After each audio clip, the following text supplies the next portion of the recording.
Test ম্যাচে innings এবং 85 রানে বিশাল হারের পর বাংলাদেশের যেটা সবচেয়ে প্রিয় ফরম্যাট, বাংলাদেশের যেটা সবচেয়ে ভালো বা যেটা ইজি ফরম্যাট মনে হয়, সেই ওয়ানডে ফরম্যাটেও কিন্তু নাকানি চুবানি খাচ্ছে বাংলাদেশ। হ্যাঁ, কার কাছে, কোন দলের কাছে, এটা কি আপনারা জানতে চান? জিম্বাবুয়ের কাছে ওয়ানডে ফরম্যাটেও নাকানি চুবানি খাচ্ছে বাংলাদেশ। এই ফকিন্নি করে দিয়া কখনোই ভালো কিছু আশা করা যায় না। সারা জীবন এরা শুধু নিচের দিকে যাবে, অধপতনের দিকে যাবে।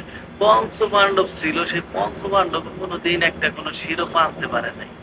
জিম্বাবুয়ে প্রথমে ব্যাট করতে নেমে 141 রানে অল আউট হয়ে গেল। ইজি, মামুলি জেতা, এটা সময়ের ব্যাপার মাত্র। এরকম স্কোর করলো জিম্বাবুয়ে।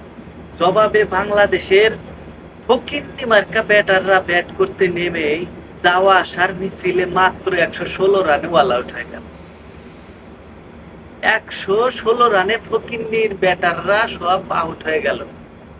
ম্যাচটা হেরে গেল 25 রানের ব্যবধানে। হ্যাঁ, 25 রানের ব্যবধানে ম্যাচটা হেরে গেল মাত্র 141 রানের টার্গেটে ব্যাট করতে নেমে। এটা কোনোদিন মেনে নেওয়া যায় বা এটা কোনো বিশ্বাসযোগ্য কথা? জিম্বাবুয়ের বোলাররা একেবারে সে বিশ্বমানের বোলার হয়ে গেছে, মিচেল স্টার্কের মতো হয়ে গেছে, অস্ট্রেলিয়ার বোলারের মতো, ইংল্যান্ডের বোলারের মতো হয়ে গেছে।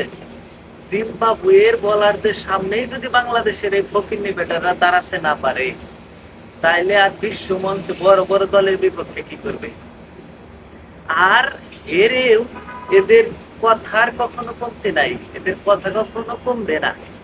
এরেও এরা শুধু ওই একটা কথাই বলবে, আমাদের এইখানে গ্যাপ ছিল, আমাদের এইখানে গ্যাপ আছে, আমাদের এইখানে উন্নতি করা দরকার। আরে ফকিন্নির গোষ্ঠীরা তোরা সারা জীবন উন্নতি কর, তোরা সারা জীবন উন্নতি কর, সারা জীবন শেখে। তোদের আর কোনো শিরোপা জেতা লাগবে না, তোদের আর কোনো কাপ জেতা লাগবে না।